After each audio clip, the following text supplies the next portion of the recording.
ಎಕರೆ 20 ಗುಂಟೆ red soil.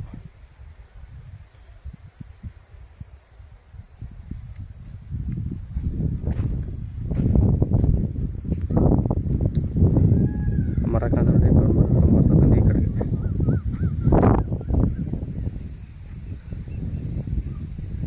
ಹಬ್ಬದು ಕಂತ 7ನೇ ಬದುವಿನಿಂದ ಇಲ್ಲಿವರೆಗೆ 3 ಎಕರೆ 20 ಗುಂಟೆ general property Lingayat red soil. ಇದು ಮೈಸೂರಿಗೆ 45 ಕಿಲೋಮೀಟರ್. ಮೈಸೂರು ಗುಂಡ್ಲುಪೇಟೆ NH ರೋಡ್ಗೆ 7 ಕಿಲೋಮೀಟರ್ ಆಗುತ್ತೆ. ಒಂದು ಬೋರ್ ಅದು, ಒಳ್ಳೆ ವಾಟರ್ ಬೆಲ್ಟ್ ಜಾಗ ನೋಡಿ. ಬೋರ್ ಇಲ್ಲಿ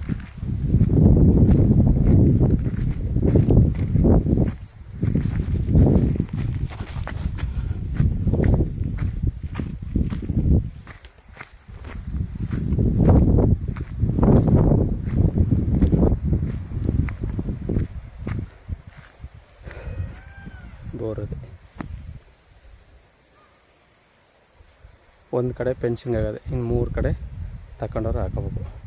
ಒಳ್ಳೆ ವಾಟರ್ ಬೆಲ್ಟ್ ಜಾಗ ನೋಡಿ. ಪಕ್ಕದಲ್ಲವೇ ತೆಂಗು ಹಾಕೊಂಡಂಗಿದೆ.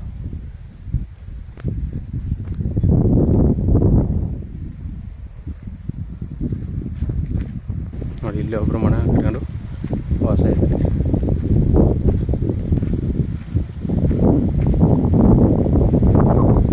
ಈ ಕೊಟ್ಟಬುಡ ಜಮೀನಿನ ಆಪೋಸಿಟ್ ಇರೋದು.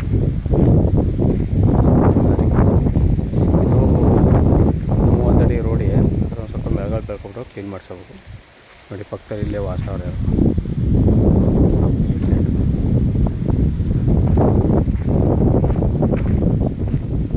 ಒಂದು ಕಡೆ ಫೆನ್ಸಿಂಗ್ ಆಗದೆ, ಇನ್ನೇನು 3 ಕಡೆ ತಗೊಂಡವ್ರು ಮಾಡ್ಕೋಬೇಕು. ಜನರಲ್ ಪ್ರಾಪರ್ಟಿ ಲಿಂಗಾಯತರದು, ರೇಕಾಡೆಲ್ಲ ಲೀಗಲ್ ಆಗುತ್ತೆ ನೋಡಿ. ರೋಡು ಈ ತಂತಿ ಕಲ್ಲಿನಿಂದ ನೋಡಿ ಇಲ್ಲಿವರೆಗಂಟು ರೋಡ್ ಇದೆ.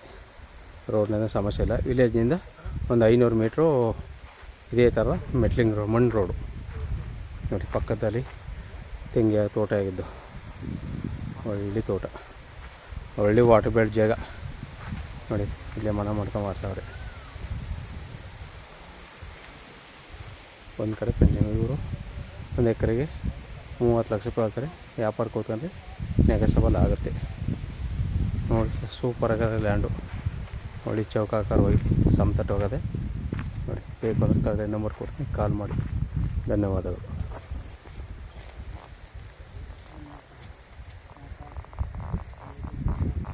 ಒಳ್ಳೆ ವಾಟರ್ ಬೆಳೆ ಜಾಗ ನೋಡಿ. ಪಕ್ಕದಲ್ಲಿ ತೋಟ ಆಗಿದ್ದು. ಇದು ಮೈಸೂರಿಗೆ 45 ಕಿಲೋಮೀಟ್ರ್ ಆಗುತ್ತೆ. ಊಟಿ NH ರೋಡ್ಗೆ 7 ಕಿಲೋಮೀಟ್ರ್ ಆಗುತ್ತೆ. 6ರಿಂದ 7. ವಿಲೇಜ್ನಿಂದ 500 ಮೀಟ್ರು ಇದೇ ಥರ ಮೆಟ್ಲಿಂಗ್ ರೋಡು, ಒಂದು ರೋಡು. ಧನ್ಯವಾದಗಳು.